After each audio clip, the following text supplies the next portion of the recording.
是金贵之躯，入产房将有血崩之灾的。事到如今，寡人管不了那么多了。哎呀，大王，千万来不及了！大王，不能去啊！滚开！给我滚开！全都给我滚开！大王，大王，滚开！大王，大义大会，你就是不顾着你自己，你也得顾着秦国的国运呐！大王，大王，大王！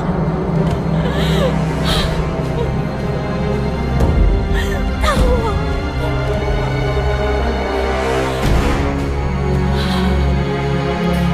芈月，你这个小丫头，你不能死！你给我听着，你要给寡人活下去！寡人还要你去成明殿，为寡人整理书简。寡人还要你陪寡人看着大秦一统天下。你听到了没有？你听到了没有？你听到了没有？醒了，醒了，女儿醒了，醒了，八子，八子，使劲儿，使劲儿！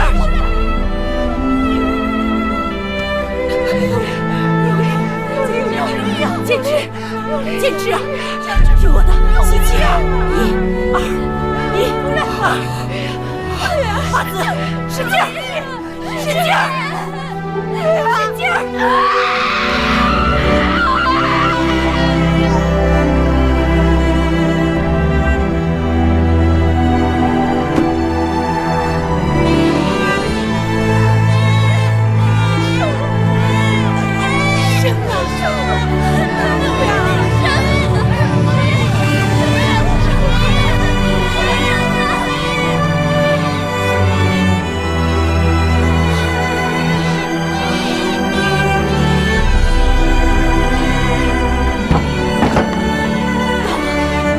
生了，生了！你八子生了一位公子，母子均安。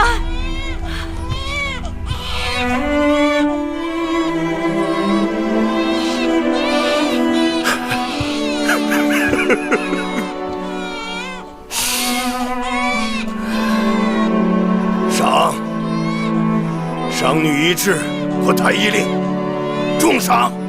谢大王。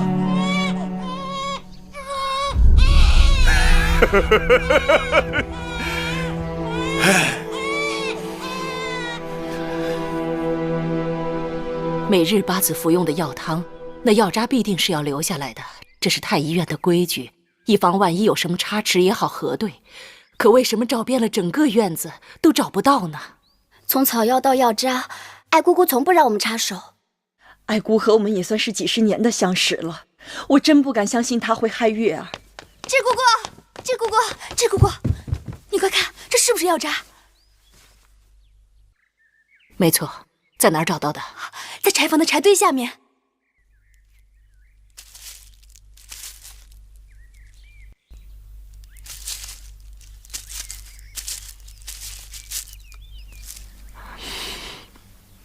不好，我得马上去见太医令。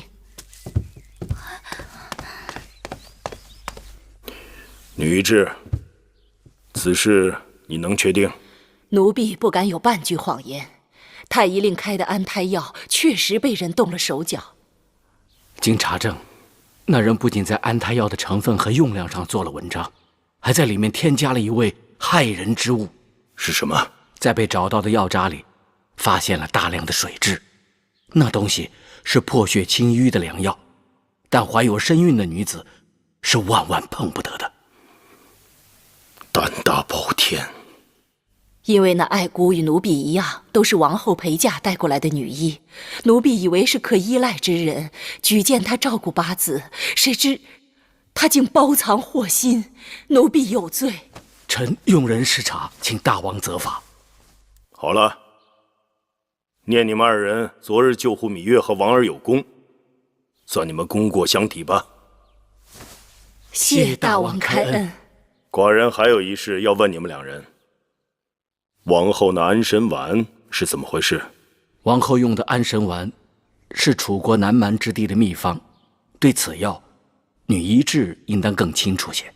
这种秘药的确有迅速催眠、令人昏睡不醒的功效，但长期服用却是伤身的。想来王后本人可能并不知情。好了，你们下去吧。是。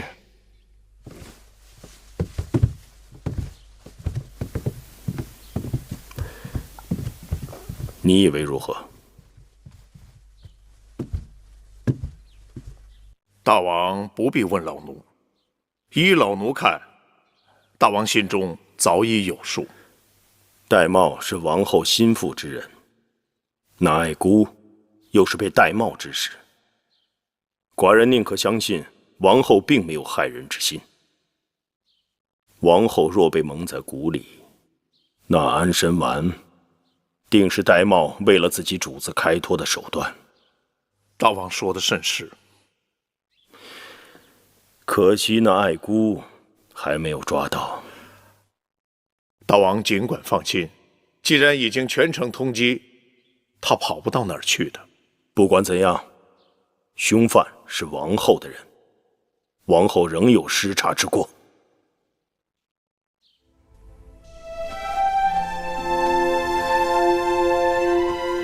都2天2夜了，就这么昏睡不醒，可怎么是好啊？太医说了，夫人生产时太辛苦，力气已经用光了。小公子和夫人能活下来，全凭运气。可怜的月儿。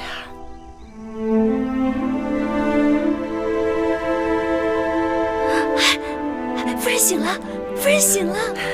月儿，月儿。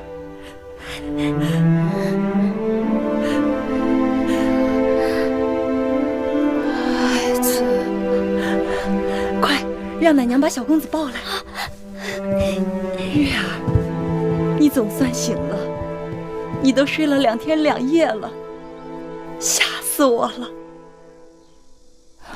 大王，大王每日都来，还有王后，其他嫔妃啊，也不时派人过来打探，还送来了礼物。樊长史还送来了一套小被褥给小公子，那针线好精巧。八子，你看，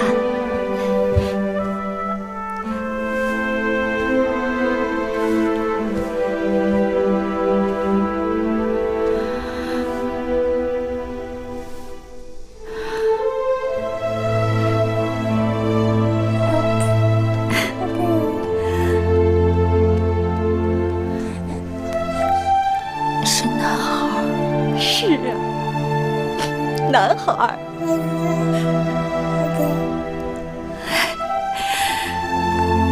男孩好，男孩真好。男孩以后就不用做印了，可以自己征军功，领封地，自由自在的活着，不用像你娘亲和你外祖母一样。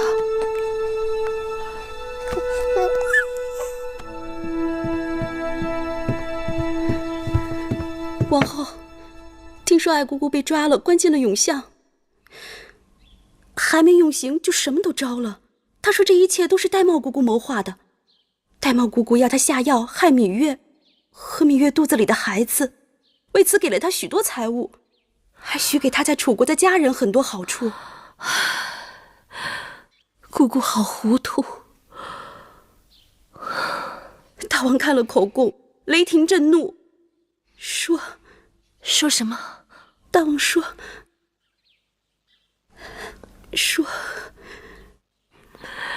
你说吧，我受得住。大王说，戴瑁姑姑恶疾祸淫，所以要被枭首示众。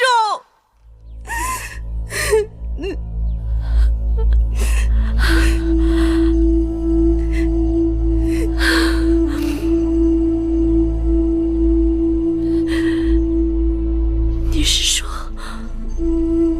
玳瑁姑姑要死了？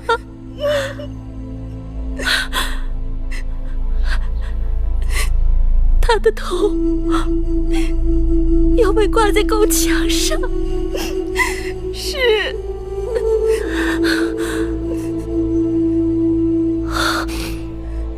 我要去救姑姑，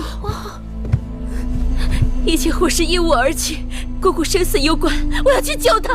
王后，可是大王已经下旨，眼下谁都救不了姑姑了。不，有一个人可以，只要他肯说话，一定可以救得了姑姑。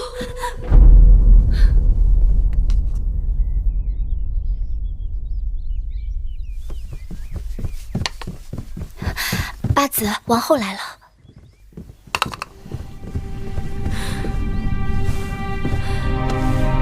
姐姐，你们都出去，我与妹妹有话说。出去吧。是。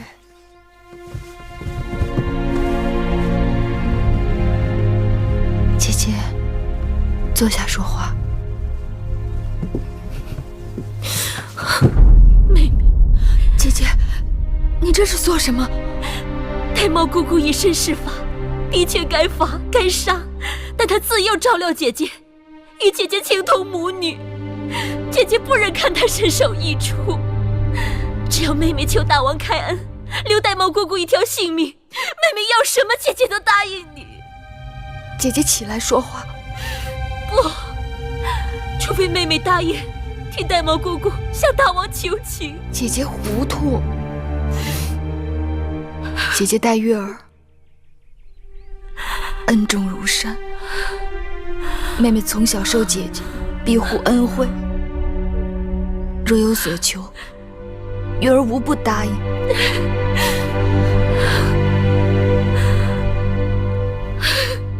但玳瑁不同，她为非作歹，刑罚不容，更何况她是百毒之源，她日日夜夜言辞蛊惑，离间你我姐妹情谊，她为鬼为欲，最终害人害己。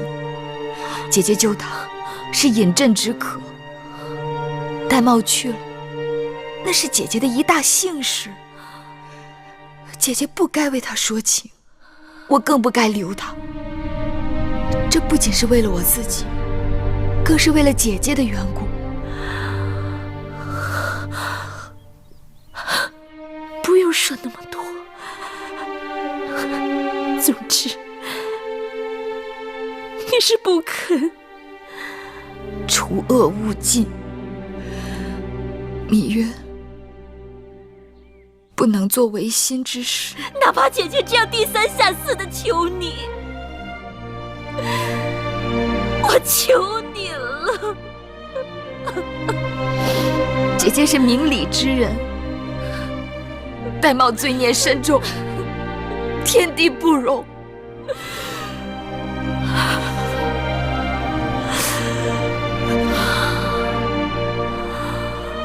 姐姐，我明白你的意思了。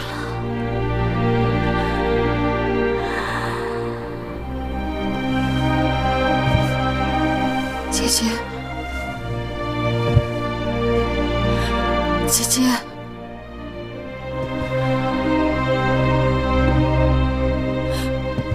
姐姐，姐姐。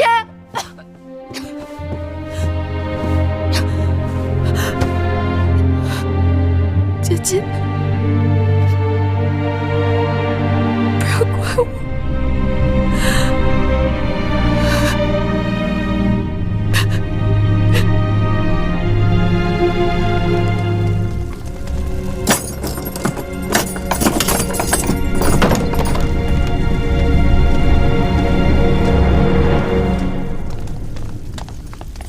靠这边。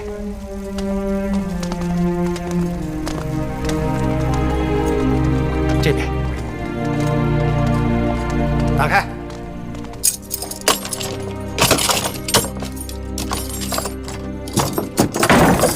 就是这间。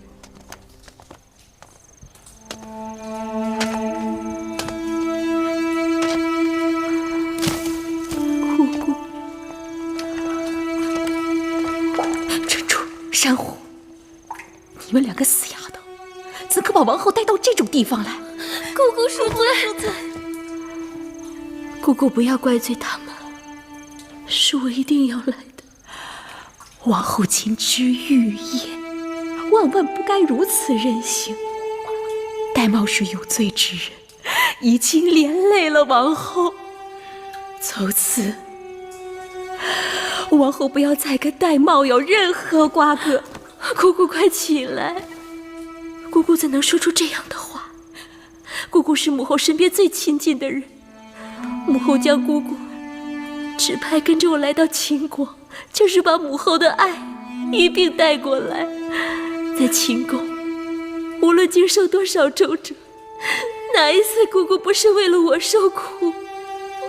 如今又身陷牢狱，姑姑看着你长大，你是姑姑的心头肉啊！王后只要告诉我，那个孽障到底被我除掉了没有？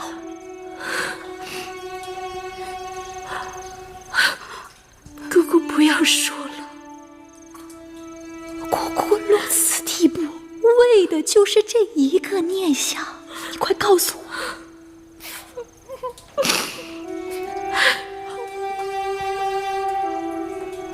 还是没有。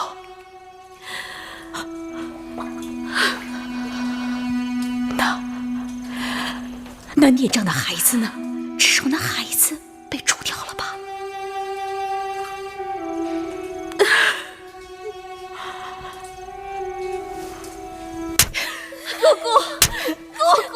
姑姑，这点事情都办不好，如何对得起威后的嘱托？如何有颜面去见威后啊？姑姑糊涂。你若能放芈月一马，我们在宫里一时再忍一忍，总能与她相安无事，何苦要搭上自己的性命？王后打算息事宁人，可那芈月绝非是省油的灯。王后莫不是忘了，临来秦国前，威后给王后讲的预言，八星出世，当主天下大变。那个芈月是要抢你王后和我们荡儿的太子位分的，她就是要抢走本归属于你的所有东西。奴婢怎能袖手旁观，容她得逞啊？可是我不能没有姑姑。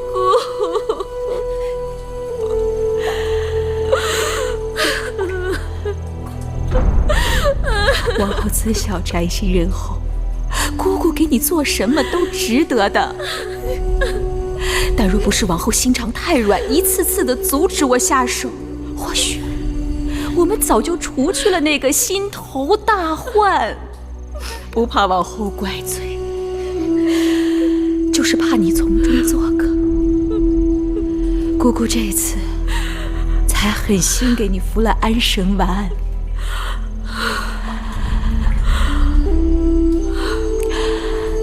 姑姑去了，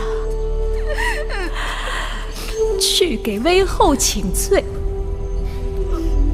以后护不得你跟荡儿周全了，凡事都要靠自己。不，姑姑。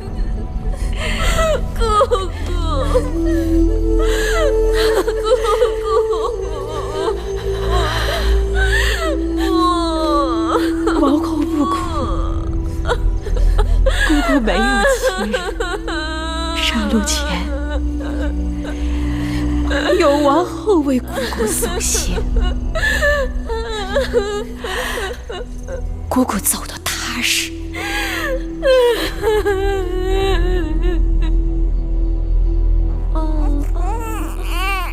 你失血过度，那红枣精米是要天天喝的。补血养颜，薏仁米也是很好的。多谢姐姐们挂念。八子，大王来了。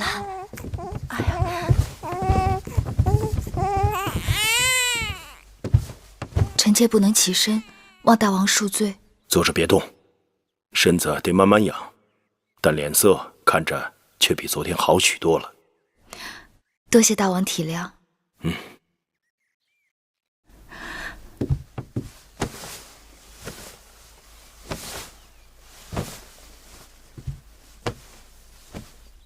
这孩儿懂事，很少哭闹。今日他还对臣妾笑了呢。他知道来到这个世间有多不易，这孩子也是命大。大王，给孩儿赐个名字吧。就叫继儿吧，蜀骑同路，河马书脉，五谷丰登，乃令国家兴旺。继儿，继儿，臣妾喜欢这个名字。好，多谢大王。恭喜八子，大王起的名字确实很好。蜀骑同路，五谷丰登，听起来很平凡，实际上寓意很深啊。祭者，社稷也，在朕在肃，实为后祭。当之名是为了纪念商王成汤，祭之名是为了纪念周王始祖后稷。大王起名字从来都是深思熟虑，看来大王对这两个儿子都寄予了厚望啊。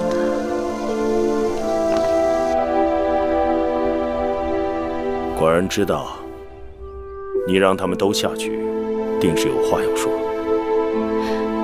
芈月要求大王开恩。你是在为谁求情？芈月知道这次自己和继儿凶险异常，但请大王不要将此事迁怒于王后。凶犯是王后身边人，王后必须要有所担当。再说，这安神丸来得有点蹊跷。玳瑁是罪有应得，但此事连累了王后，芈月却要为姐姐抱不平。王后一向心慈手软，服用那安神丸也是玳瑁故意所为之。明明是受害之人，却要受大王的责罚，姐姐心里必定会觉得委屈得很。你一点儿都不觉得王后跟此事有关系？芈月知道姐姐的为人。好吧，既然你为王后开脱，寡人自然要给你这个面子。不是芈月面子大，而是因为大王是明君。多谢大王。小丫头，你也学会了阿谀奉承了。姑姑的头还在城墙上挂着。是，大王此次也太过分了，为了一个芈月，连王后的面子也不给。大胆！这话也是你这身份的人说的。王后恕罪。大王这么做，不是为了我，也不是为了芈月，是为了整个后宫。大王是要以成世界，但姑姑却是为我死的。那城墙上挂着的，也是我的头。王后，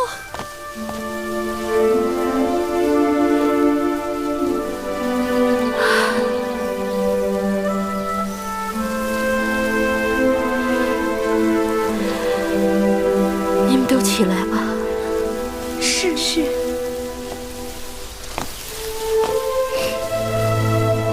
听说大王给芈月的孩儿起了个名字。是，给那孩子取名叫季。听大王说，蜀冀同路，荷麻疏脉，五谷丰登，乃令国家兴旺。是啊，五谷丰登是个好名字。此刻夜静无人，我特意把你们叫来，是有话对你们说。前些日子，我和姬儿死里逃生，全靠你们以命相搏，芈月自然感恩怀德。夫人待我们亲如姐妹，夫人有难，我们岂能置身事外？想那爱姑姑与我无冤无仇，却下毒手害我。她害我，一是因为贪财，二是因为家人在楚国受到挟制，所以我想到了你们。你们在我身边多年，若有父母兄弟在楚国受人挟制，尽管把他们的名字报给我，我托人把他们赎出来，也好叫你们就此安稳。奴婢本是南越夷狄，族灭以后就只有我们兄妹二人。夫人若能赎回我哥哥，奴婢从此再无顾忌。我家是奴籍，年幼时旧主人家落了难，我一家被分头卖出，如今已记不得谁是谁了。做奴婢的，若不是自己得势了，记得亲人回去找，谁会记得我们这些微贱之人有无亲眷？做奴婢的也是人，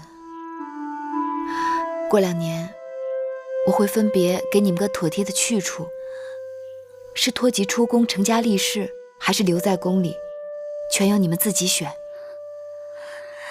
奴婢愿为夫人效死。起来吧。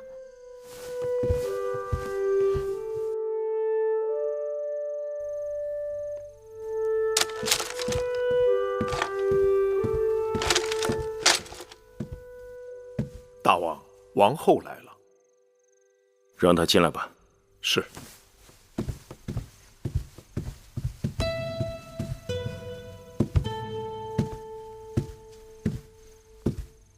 大王，坐。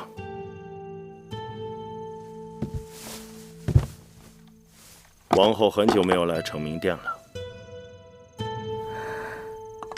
臣妾知晓大王政务繁忙，不敢前来打扰。只是这2日阴雨，暑热里的潮气是最伤人的。臣妾特地熬了薏米百合红豆汤，给大王送来。大王，不妨尝一尝。好。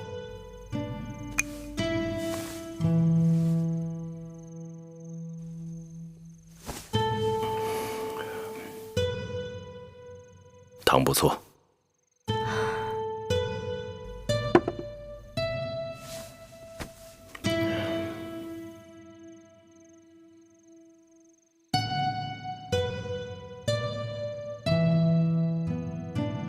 王后还有什么事吗？自从芈月产子，大王很少来交房殿了。你知道寡人忙。大王没有深究臣妾的过错，臣妾感恩戴德。祸乱之首，已按宫规处置。但愿后宫从此不再多事。臣妾明白。你明白就好了。还有一事，臣妾要向大王禀报。说。景氏有身孕了。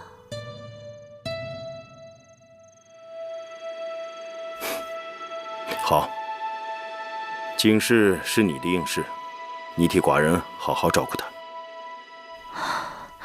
那是臣妾分内之事。只是芈月为大王产下公子，按照宫中常例，大王是不是该尽一下她的位分？芈月这个孩子来的实在不容易，给她提位分也是应当的。不过，如今宫中位分比芈月高的，一个是魏夫人，她在先王后时就代掌公务，所以自然无话可说。另一个就是唐夫人，也是寡人为太子时就在身边服侍的老人，名正言顺。再有的就是魏良人，他是周天子做媒的宗室陪嫁之姻，也是应有之分。其余的无论有无儿女，位分都在芈月之下。此事咱就缓缓吧，免得后宫非议，说寡人过于偏宠他。大王想得周全，那就先缓缓吧。臣妾想，等那景氏生产后，让她与景氏一同提位分，这样他人也不好说什么了。就照王后说的办吧。是。上次来逛园子的时候，继儿还在我腹中，转眼继儿已经满2个月了，都不知道这春天是怎么过去的。可不是，上回来满园子的杏花将开未开，这会儿再看，杏儿都快熟了。2个月的光景，继儿已经会认人了。昨日我只问了一句娘亲在哪儿，她竟会用眼睛来找我。小公子长得多俊呀，一日一个模样，只可惜大王好久都没来看望夫人和小公子了。大王近日公务繁忙，公孙衍联合诸国举兵，大秦的兵马也要出征了。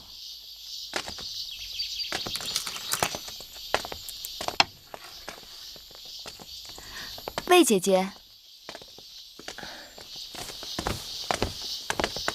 八子，魏姐姐，八子在宫中静养多日，今天也有兴致出来走走。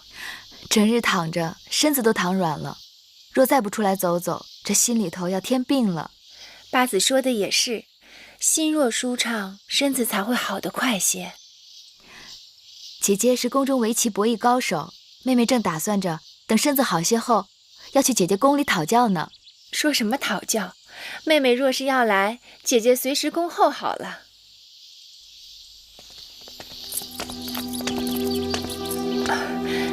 妹妹可别怪罪，姐姐突然想起宫中还有些事情未了，得立时赶回去了。改日再与妹妹闲聊。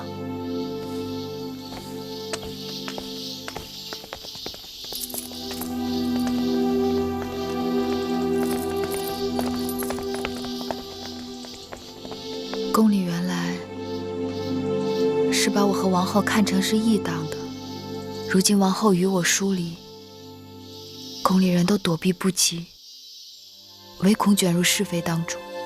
戴瑁是王后的心腹，他把八子害得这么惨，照理说王后该逃不了干系。大王没有惩处他，就已经是法外开恩了。这话不可乱说。王后虽与我生分，但她并没有害我。戴瑁被枭首示众，虽说是罪有应得，但已是极刑，不该再怪罪王后。可惜王后听不到八子的话，她心里还不知道有多恨呢。八子仿佛是前世欠她的。我是欠她的，你们不知，当年在楚宫，我与王后的情分。时候不早了，我们也该回去了。出来这么久，也不知道继儿怎么样了。回吧，我也乏了。公孙衍已被5国败下，诸国都在调兵遣将，筹措粮草。一旦大军压境，战局将对我大秦十分不利。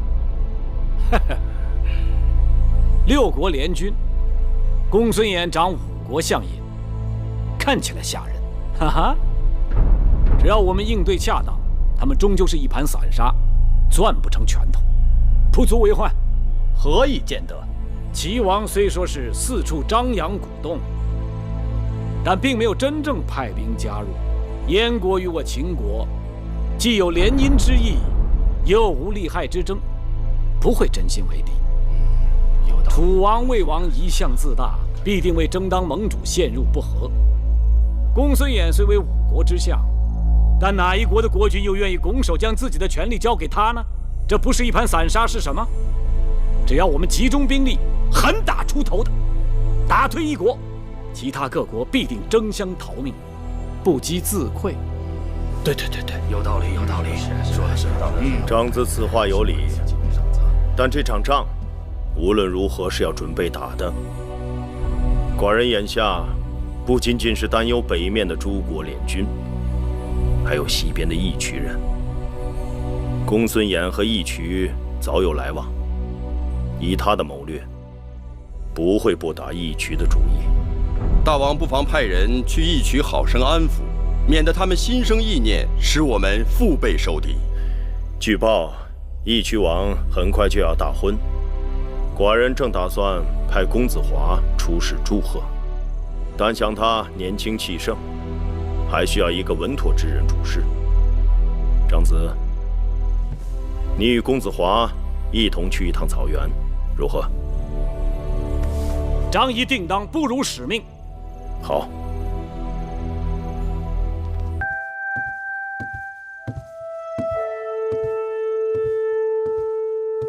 大王，王后来了。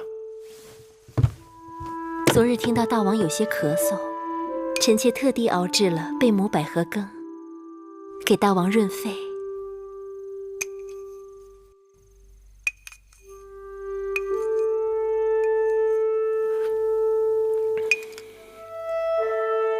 加了蜜糖，很可口。自从函谷关大捷，大王名扬四海，接下来大王准备如何？王后猜猜。那就是帮着孟莹母子复国。错。大王准备巡幸四季。比那更重要。公子们都即将成年，大儿也过了8岁，望9岁了。大王是该看远一些。臣妾猜测，大王是……寡人已经教训了韩赵魏3国，下一步就是收拾老在寡人身后趁火打劫的义渠人。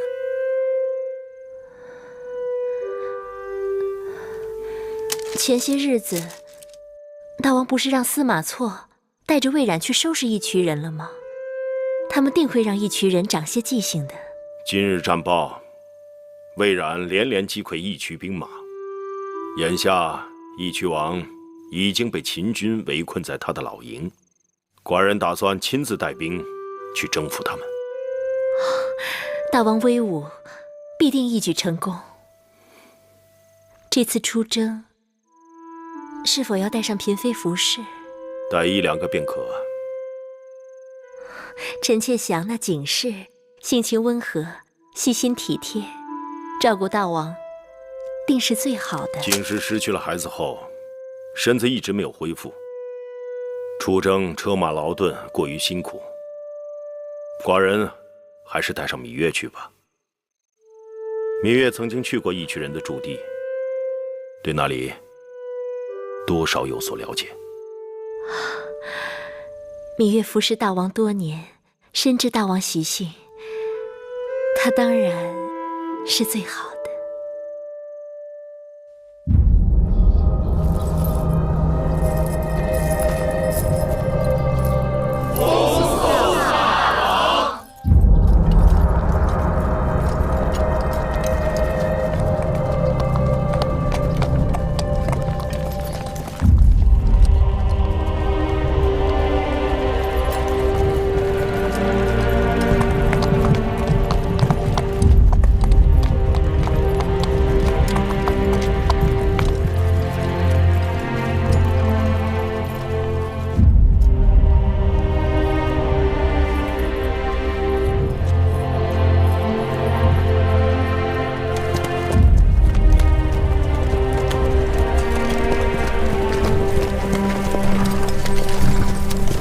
臣魏冉拜见大王。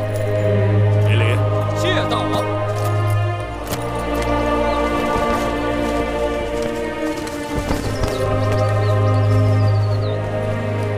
这就是义渠老营吗？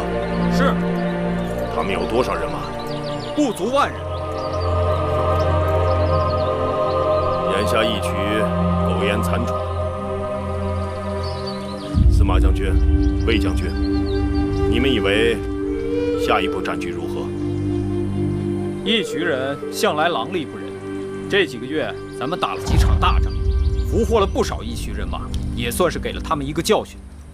现如今，义渠王和他的部下就被围困在这山谷里。前几日还派人传出信来，说愿意归降秦国，让咱们尽快派人前去商谈。不过困兽犹斗啊，有探马报告说，山谷里兵马调动频繁，只怕义渠人是打算假归降，而趁商谈之际拼死突围。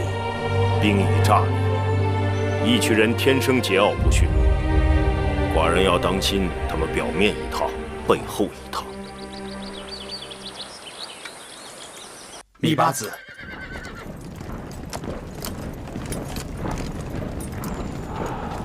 大王，丫头啊，可见过了你弟弟魏冉啊？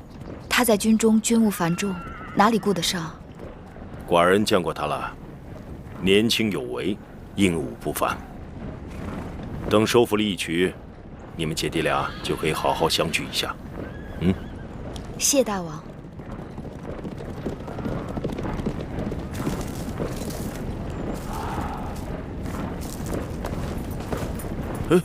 这是干嘛？大王别动，给你戴顶花冠。好看。如何好看？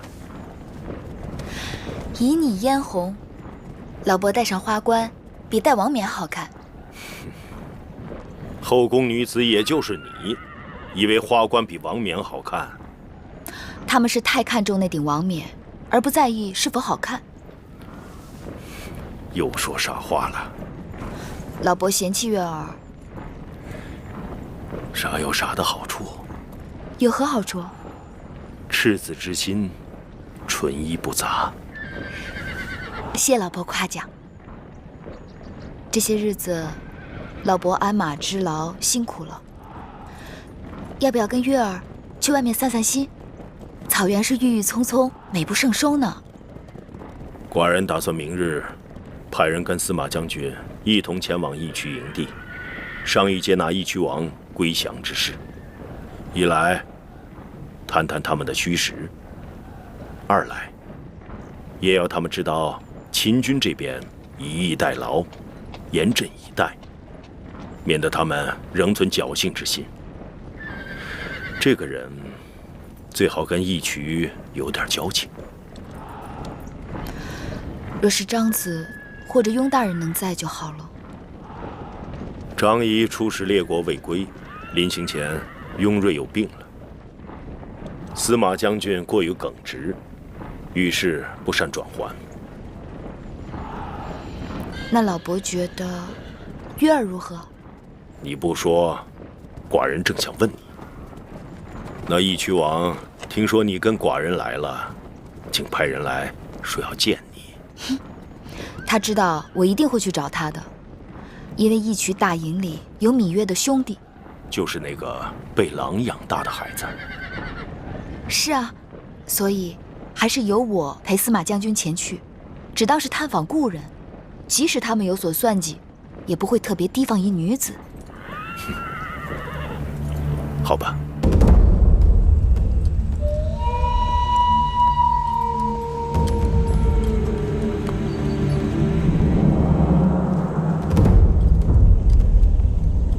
司马错拜见义渠王。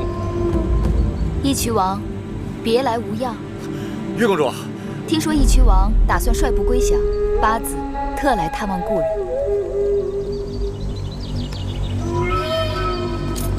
大王，大王，月公主，身为秦王的宠妃，亲自来到我义渠大营，是我等的荣幸。请。大王听说义渠王迷途知返，有归降称臣之心，十分欣慰。义渠与秦国本为友邦，早有盟约，朝贡于秦。只是义渠王受公孙衍挑唆，反复背叛。这次还需你等拿出诚意，真心相见，才可化干戈为玉帛。我义渠人向来都是先谈交情，后谈交易，酒过3巡才知道是不是朋友。上酒。慢。按大秦的规矩，该是先谈交易，再谈交情。既然这样，咱们什么都别谈了。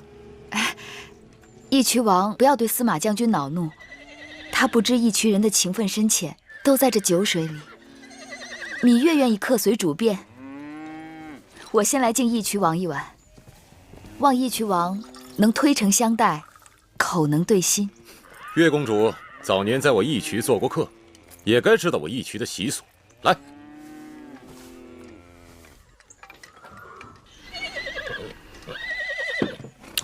司马将军，既然如此，在下也敬义渠王一碗。干！干！这些年，我一直牵挂留在义渠的亲人，不知小狼弟弟可安好？还小狼呢，那小子如今都已经是头狼了。义渠王古道热肠，能否方便时恩准芈月与弟弟一见？好，没问题。司马将军，来，再干！干！司马将军，你也是初到义渠，我虎为敬你一碗。多谢。干！月公主，你我是故人，我敬你。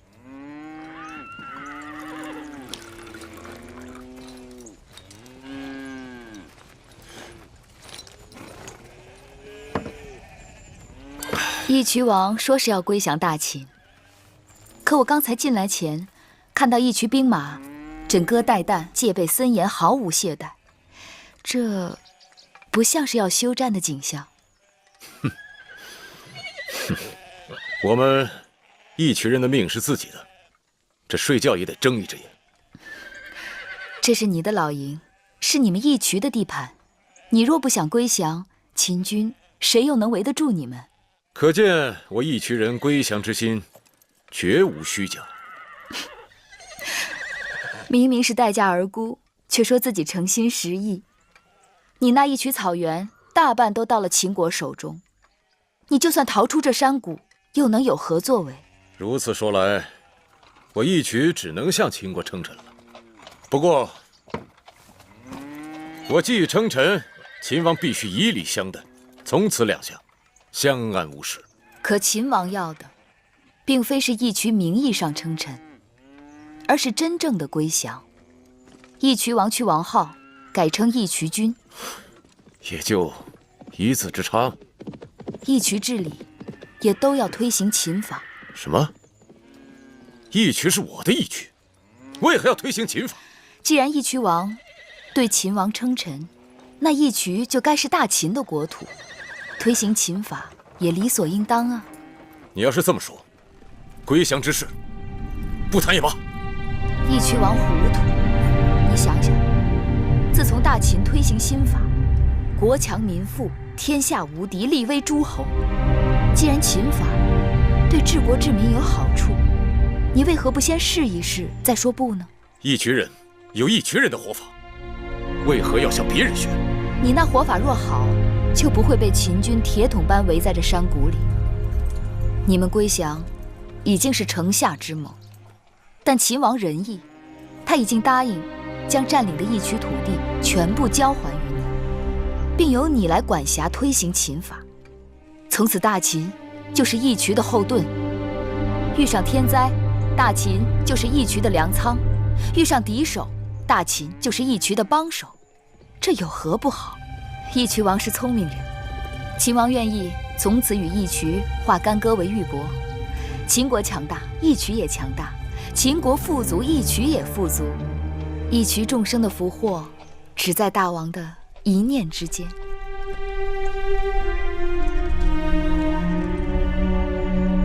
义渠王，我何时能见我弟弟？本王改主意了，我看你们姐弟还是先别见了。啊，义渠王这是何意？等我们这桩买卖真正谈妥之后，你们姐弟再见也不迟。大王，谢大王。谈判的人已经回来了，义渠人接受了全部归降条件。好，义渠人这次总算学乖了。那还等什么？我们可以举杯庆贺了。是。魏将军，你姐姐很好，有空去看她一下吧。谢大王。让我们一起敬秦王！敬秦王！敬秦王！干！干！来，我们大家再敬秦王一个！敬秦王！敬秦王！敬秦王！敬秦王！干！干！草原上的酒果然不一般，寡人喜欢。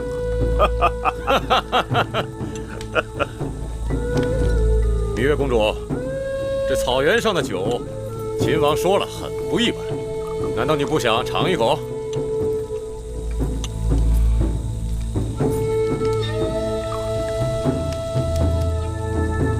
芈月敬义渠王。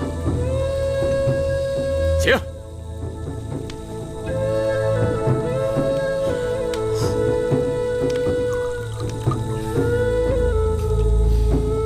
芈月公主，你果然是女中豪杰啊！秦王，刚才你说这草原上的酒很不一般，其实啊，我这草原上的女人也很不一般，不知秦王你是否喜欢啊？女子似酒，又不是酒，要看个人的口味。寡人就喜欢芈月这种口味。不知义渠君的草原上有没有同样的女子？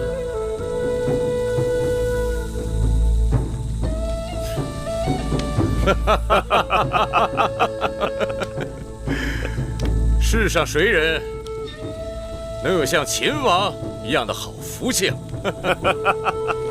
好，为好福气，干杯！干！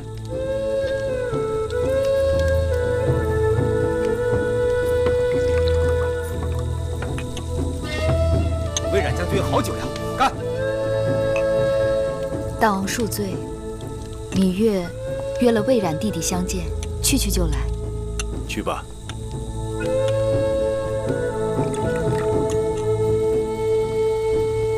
为了大秦和义渠的盟约，义渠君来，我们再干一杯。好，请。姐姐，来，快起来。姐姐，这几年东征西讨，也没什么时间跟姐姐相处。皮将军，近来可好？啊，姐姐还拿我打趣。姐姐这是高兴。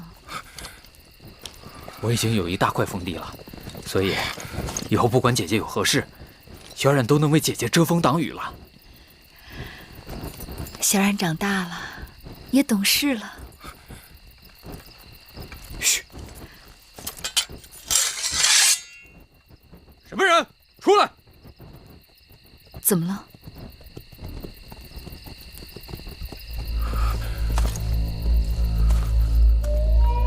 站住！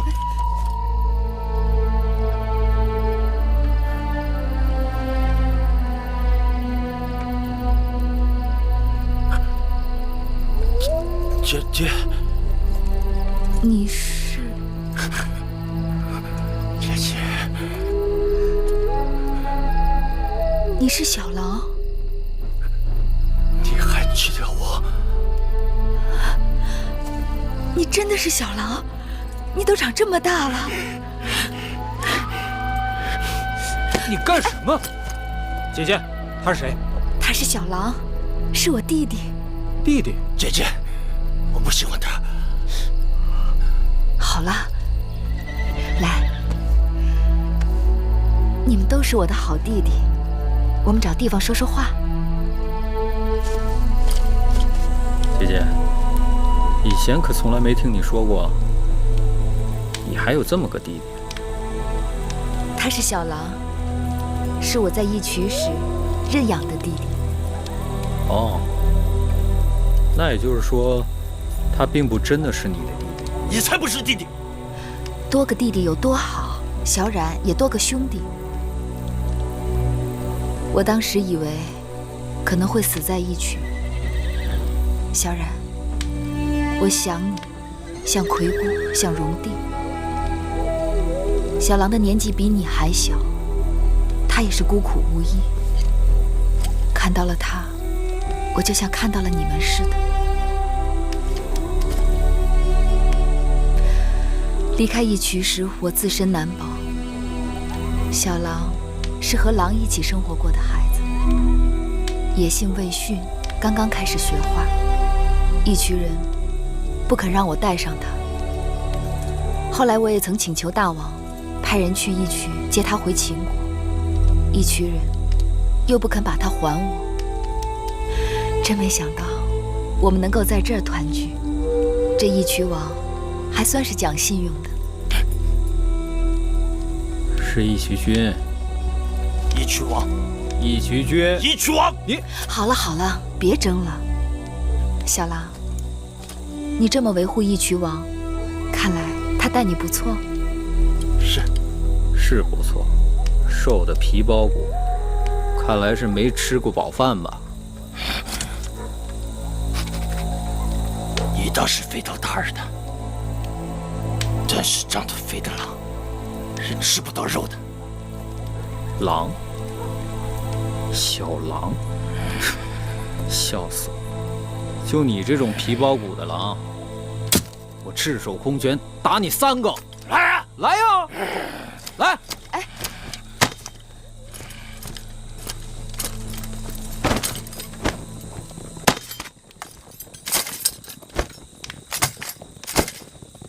你们这是要干什么？来啊！别打了，住手！别打了！你们两个，别管他们。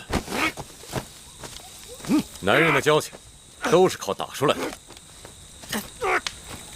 义渠王，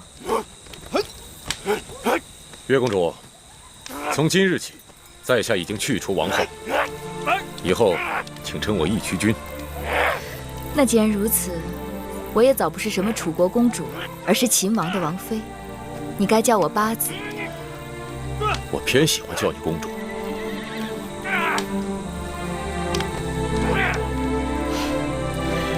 就你这脾气，我真没想到，你也会对谁俯首称臣。此一时彼一时，更何况做你的臣子，我心甘情愿。义渠君拿我说笑了。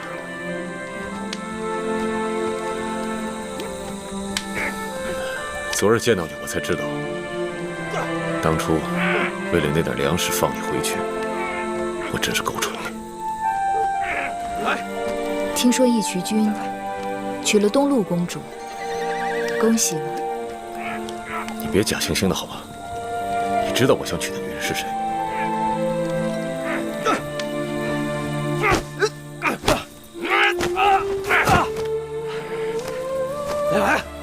小狼身手不错，看来义渠君的确很照顾他。我要对你说声谢谢。我也没白照顾他。这些年，小狼替我打了不少胜仗，他是个勇士，是个有用之才。可他看上去这么瘦弱。哎，你别看他瘦弱，他吃的比谁都多，打起仗来比谁都狠。他就是怎么吃都吃不胖。我问过老吴原因，老吴反问我：“狼就是狼，你见过肥胖的狼吗？”老吴风趣得很。也许当初是在狼群里生活过的原因吧，我看他这辈子都胖不起来。但是啊，你别看他瘦弱，他的力气可比谁都大，多少个大汉都打不过他。哎，你看，好了，别打了，自家人，试试身手就罢了。小冉，听姐姐话。没听见公子说的话吧？回来。小冉，当初亏得没让你跟公主回咸阳，要不然以你这狼脾气，不知道要惹出多少祸来。既然我们姐弟三人受义渠君之恩惠，有幸团聚，那义渠君能否好人做到底，将小狼还我？公主啊，你知道我的为人，我从不做好人。小狼大了，腿在他身上，你留不住他。是吗？哼，小子，你不会真的是这么想的吧？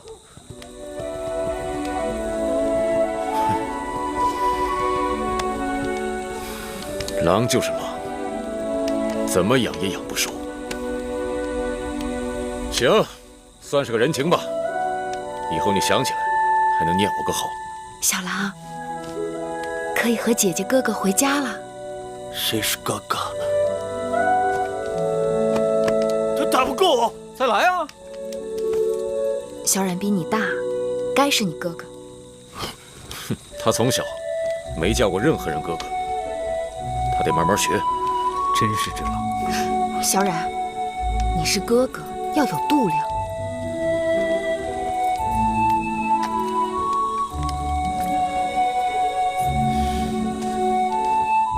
哎，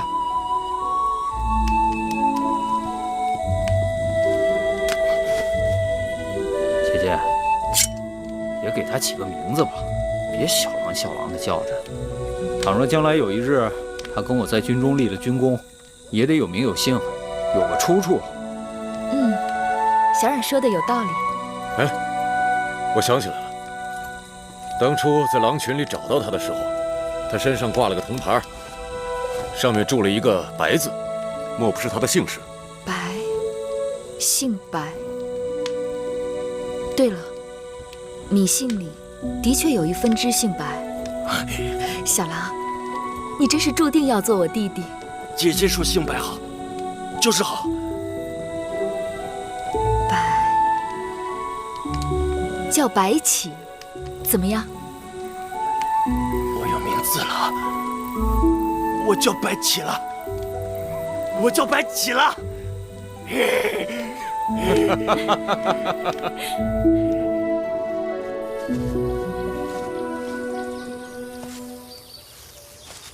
这次收服了义渠人，你立了大功，要寡人怎么赏你？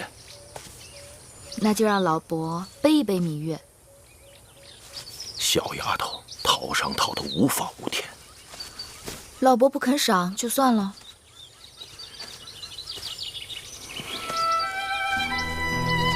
哎，好吧。哎，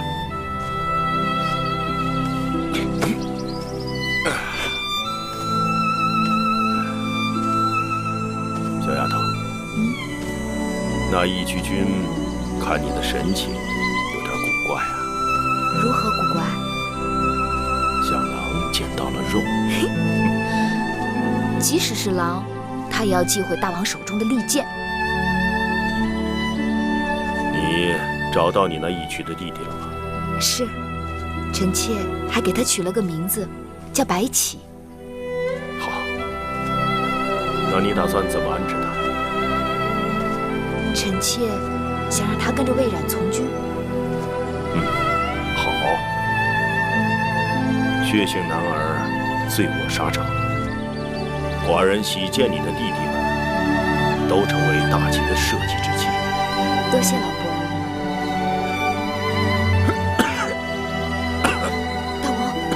大王，没事。大王，你发烧了。大王有恶寒，舌边尖红，苔腻，脉象浮缓，身上有暗红的肿块，看来大王是被毒虫咬了。何种毒虫？应该是草原上特有的恙虫。我这就给大王开药，只要悉心调养几日，慢慢会好起来的。大王，咸阳来人急报，说齐国出兵攻打燕国，杀死了燕王哙，又将子之剁为肉酱，并与中山国相联手瓜分燕国，燕国大乱了。这就是说，我们的机会来了。马上派人联络赵国、秦赵两国一起出兵，送孟宁和他儿子入燕。是。马上备驾，寡人即刻回宫。是。大王，你还病着呢。被小虫咬2口算什么？不疼不痒，还不如蚊蝇厉害。大王不可小觑那恙虫，若不及时诊治，后患无穷啊！你是寡人的太医令，跟寡人一同上路，寡人由你任意调理，可以高枕无忧了吧？大王，事急从权，寡人和司马错将军先走一步，这里的未尽之事就交给你了。大王，这样一来，是不是大公主孟莹很快就要走了？对，这也是她的机会。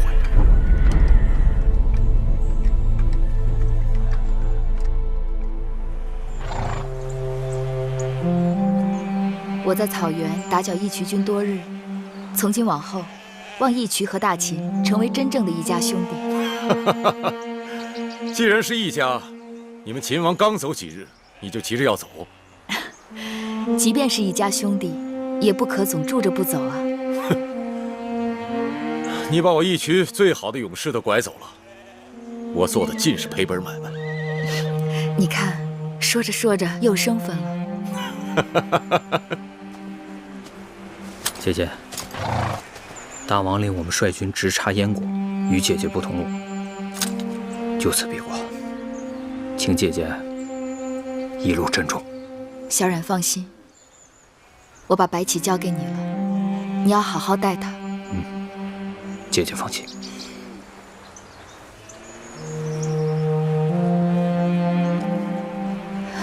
白起，跟着魏冉哥哥，腥风血雨，要学会保护好自己。姐姐，你在咸阳等我。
大王，趁热喝了吧。太医令说，大王在草原被毒虫咬了，一直没有好好的调养诊治，老这么拖着，就给耽误了。太医若不常说些吓人的话，又怎能从寡人这儿拿到俸禄？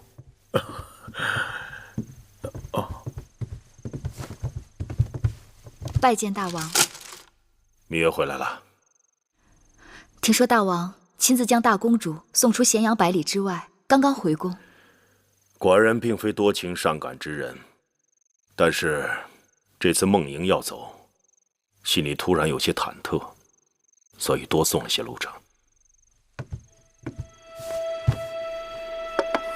大王的病一直未痊愈，该多注意身子。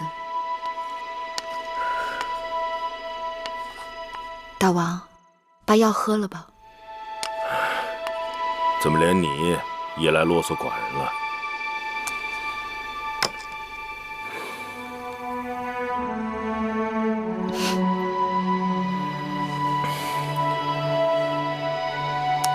多谢大王。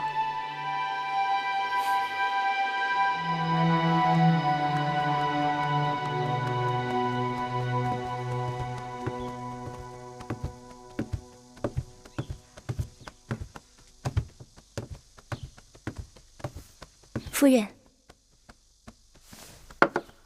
听说太医院又派人去成明殿了。唉，自从2年前大王去了那义渠草原，被毒虫咬了，这身子就一直没有调养过来。一到春秋换季，就犯咳疾。朝堂上好像又有人在议论立储的事情。论才华，论军功，公子当中无人能与华儿比肩。朝堂上和旧族里，也有不少人看好他。所以说，一旦大王立太子，公子华定是不二人选。这么多年了，也该尘埃落定了。王后，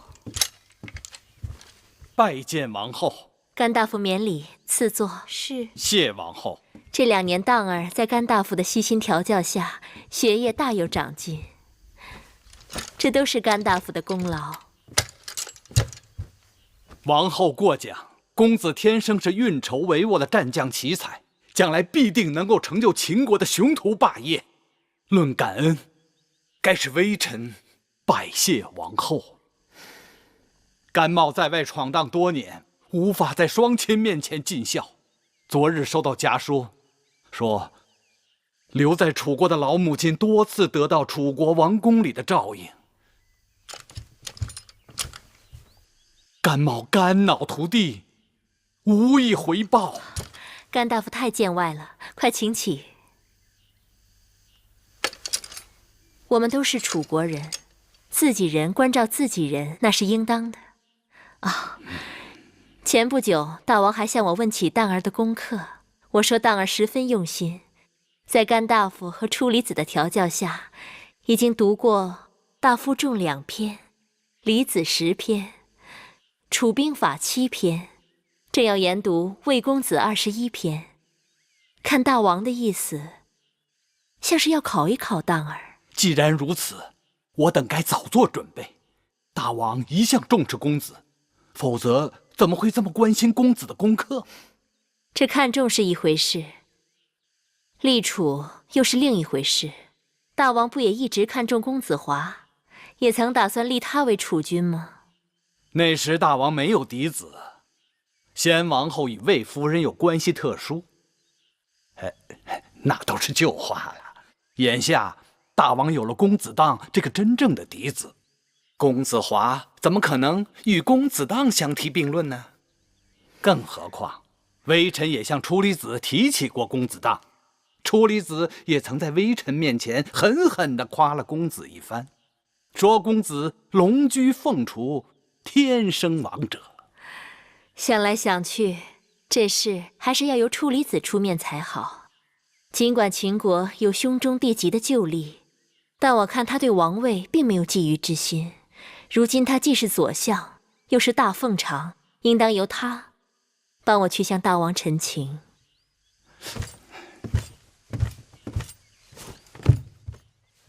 王后，在臣心目中，公子是太子的不二人选。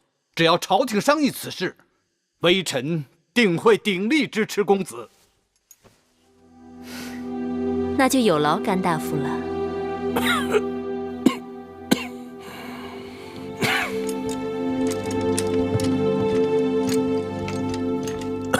大王，初离子来了。臣拜见大王。看你的神情，有何紧急军务？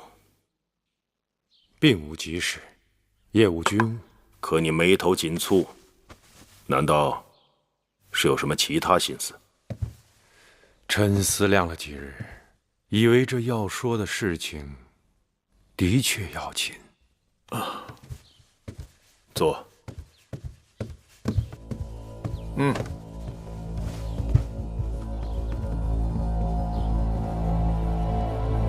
大王，我们此时所处之地，乃周王旧时公社。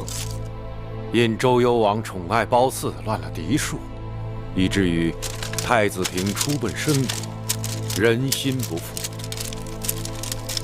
犬戎攻破西京，平往东迁，将犬戎占据的旧都抛给了我秦国的先王。先人们浴血沙场，无数白骨，方才有了今日大秦之强盛。但纵观列国，许多盛极一时的强国，都是因为储位不稳而引起内乱，强国衰落，甚至灭亡。你说了这么多，到底想说什么？是为什么人游说吧？非也，我是左相，有身为宗伯，主管宗室事务，当为大王谏言。欲见何言？大王，王后有嫡子，大王却迟迟不立太子，这是为什么？你还记得商君吗？你还记得我因与商君意见相左，差点失去了太子之位吗？而祖父献公年幼时就被立为太子，又遇上了什么事？大王，我若不是早早被立为太子，就不会被身边的人推出来，作为商君变法之政的对头，逼得父王在储君和重臣之间做选择。若祖父献公不是早早被立为太子，也不至于被逼流亡异国，整整29年。臣弟惭愧。太子之位从来都是别人的靶子，大征之事，家国存亡就在寸缕举措之间，无论内外，搏杀残酷。天无二日，国无二主。太子之位太早确立，就等于在国中又立一主，容易让心怀意念者聚集到另一面旗帜之下。臣弟明白了。大王迟迟不立太子，就是不想让心怀意念者有机可乘。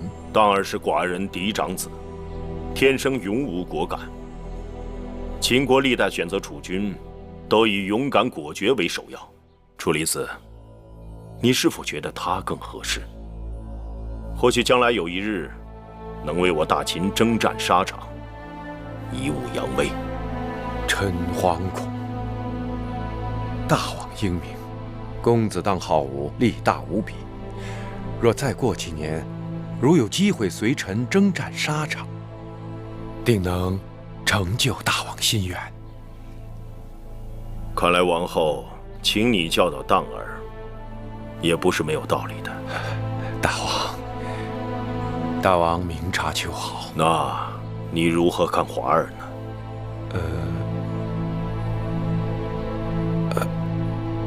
按说公子华是大王的长子，好学上进，又多有军功，是个可塑之才。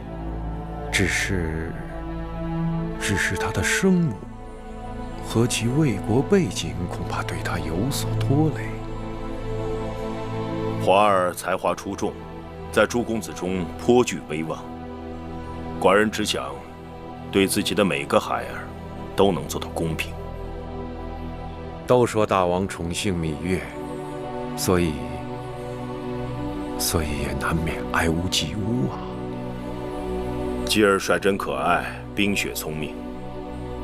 寡人政务繁忙之余，逗弄小儿郎，削发舒心。臣弟以为，那公子季既然是幼子，不必肩负国家重任，大王格外溺爱些也无妨。想来芈八子便是大王的解语花吧？芈月的确是解语花，但她也不仅仅是解语花。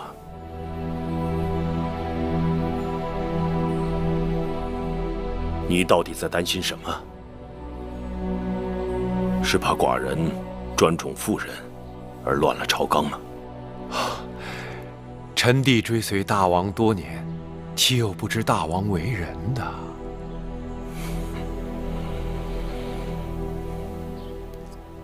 我们都走这儿。想不想出来？嘿，把香烟拿过来，给我看看！快跑！公子，别跑，站住！给我站住！别跑！怎么办？再跑打死你们！给我站住！小心呐，公子！别跑！还要跑！小心点，公子！再跑打死你们！别跑！慢点跑！别跑！弟，快跑！打死你们！弟，快跑！别跑！慢点！公子，慢点呀，公子！我看，看！弟，快点！你们快给我站住！给我站住！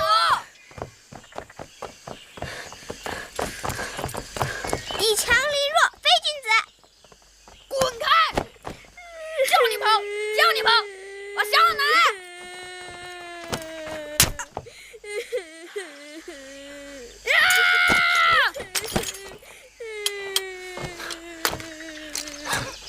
你是谁？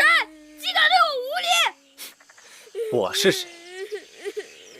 我是你哥哥，你欺负弟弟，我替父王管教管教你。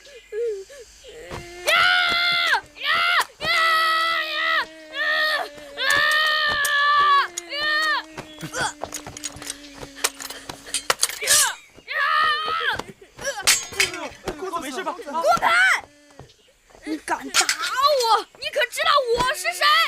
你欺负弟弟，就仗着身材比他们高，力气比他们大，遇到身材比你高、力气比你大的人，你只会说：“你可知道我是谁？”你是谁呀？我是。你给我等着，总有一天我会亲手把你打趴下，叫你跪着向我求饶。好，这句话倒像个好汉。那我就等你长大，练好本事，来找我打架。公子，姐，滚开！给我滚开！都给我滚开！公子，快跟上啊！公子。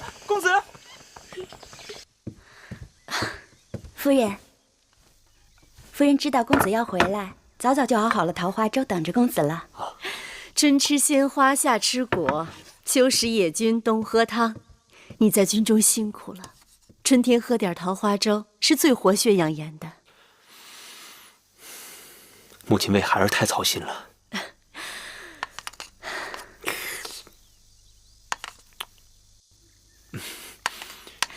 华儿，母亲听说刚才你在园子里打了公子当。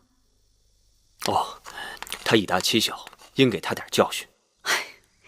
何必管那闲事儿？得罪了王后啊！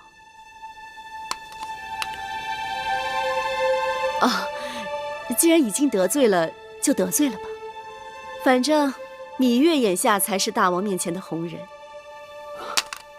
母亲，华儿只是看着不公才出手的，并非想讨好任何人。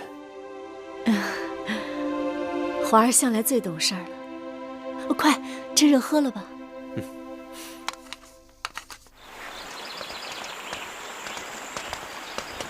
哟，妹妹。魏夫人，公子华，妹妹也逛园子呢。哎呦，真是凑巧了。昨日华儿还跟我提起你们公子季，说小小年纪正气凛然，令人刮目呢。魏夫人过奖了。公子华打抱不平，仗义直言，本该受芈月一拜。八字严重，说不上什么仗义直言，只是看不惯仗势欺人，以大欺小罢了。华儿自小就这样，所以在兄弟当中威望最高。继儿当以公子华为楷模。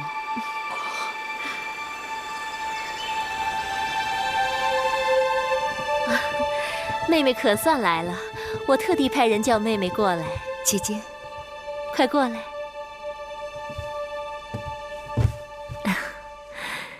你看，这是太医院特制的桃花丸，我用了一阵子，还真不错。妹妹拿回去试试。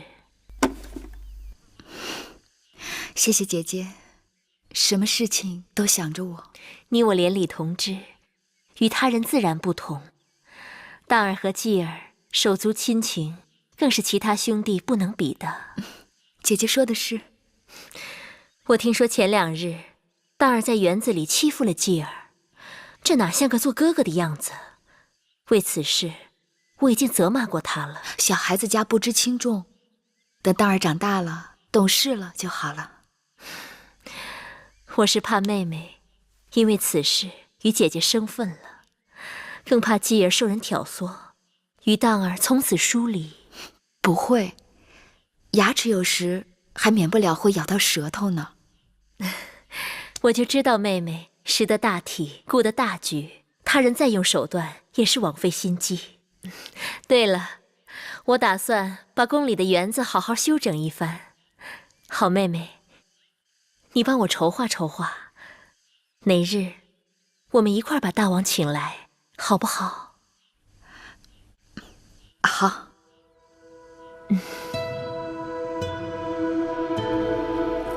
大王整日忙于政务，臣妾想把这园子整治一下。平日里姐妹们可以寄情于山水，大王闲暇时也可以来这园子里散散心。难怪你今日一定要寡人来花园，原来你们都商量好了。是王后的提议，我只是帮着王后把大王请到花园里来。那王后打算如何做呢？臣妾已和众姐妹们商量过了，群策去群力，倒真是有了些好主意。说来听听。臣妾想在那一边再开一个大一点的池塘，这个园子里有山有树有花，唯独缺的就是活水。山的那一边有一个湖，不妨开一个暗渠，把这活水引到大的池塘里，活水徘徊过大池塘，再返回湖泊。其实啊，这也是魏良人的心思。大王，前代贤君历来以山水之道治国，坎为水，艮为山，兑为泽，而这3个卦爻又都意味着卦德。有水滋润，万物则盛。大王的园子虽好，但缺水总是一件憾事。润万物者，莫润乎水；中万物使万物者，莫胜乎艮。臣妾只是想让大王的园子锦上添花。说得好，水见存，习坎；君子以常德行，习教事。安排人手，马上去做吧。是。大王，臣妾想把那大池塘就开在山那边的山丘下。好，过去看看。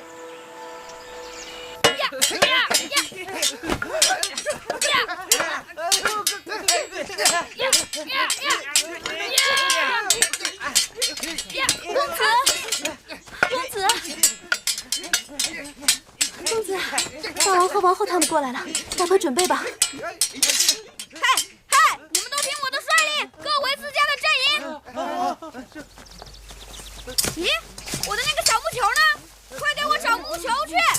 木球在哪？公子，木球在这儿呢。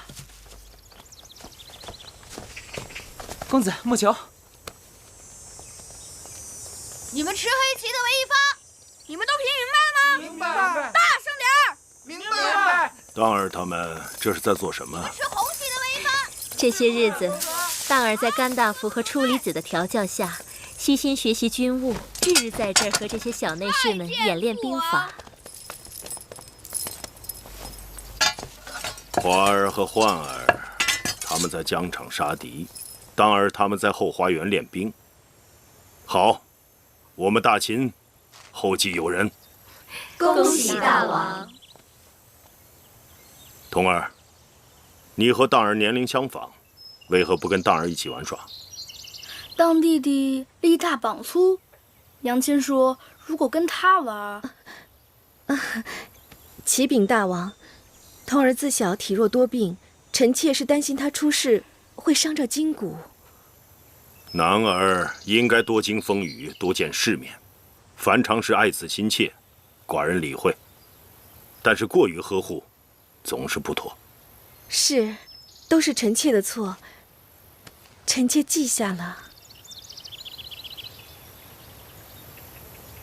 择日不如撞日，今日众人恰好都在，王后不如让当儿带人演练一下，好让寡人同爱妃们高兴高兴。臣妾遵命。珍珠，是。公子，大王和王后要你开始演练，你们转过来。当儿，这是什么兵法？为了公平，当儿他们以木球来定夺开局方。木球由当儿从坡上扔下，滚到哪一方，哪一方就为攻方，而另一方为守方。这种玩法倒是有趣。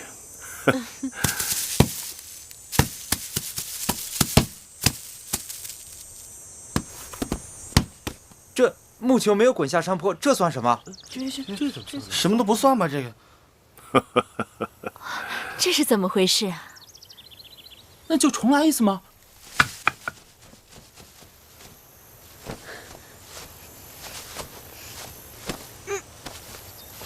你胳膊最长的，给我把球掏出来。是。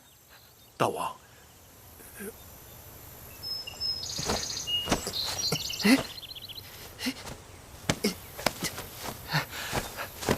公子够不到啊！废物！这点事儿你都做不到，给我滚开！哎，你过来！当儿身上戾气太重，你们都给我过来！用劲把它挖出来，快点！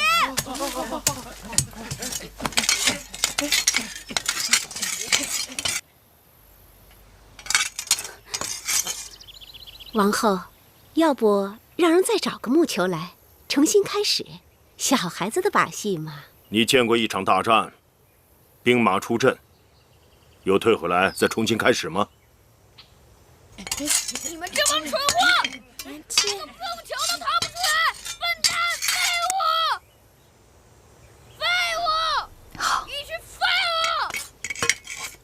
笨蛋！笨蛋！笨蛋！笨蛋！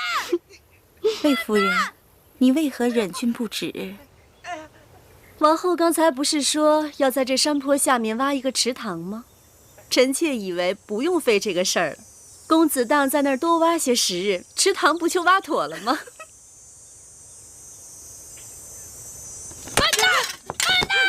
一群废物！杀了你们！让一让！笨蛋！废物！让一让！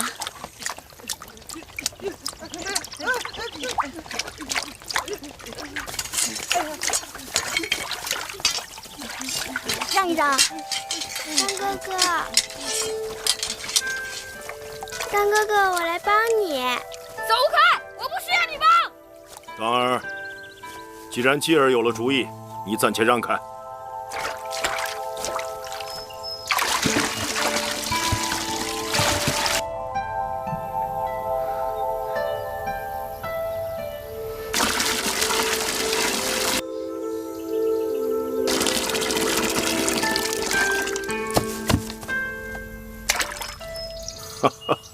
蛋哥哥，木球。我不要，我不要。继儿，到父王这里来。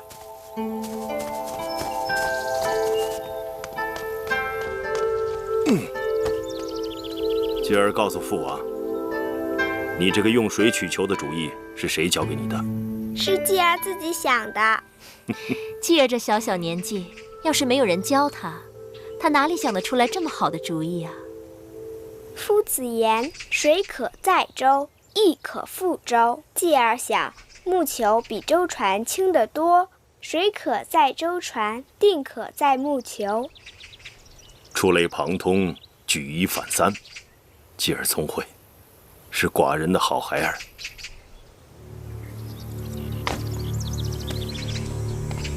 芈月，你这个当娘亲的，教孩儿教得很好。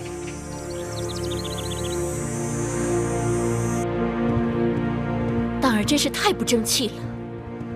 王后也怪不得公子，当时那么多人在那儿，谁又想出主意来了？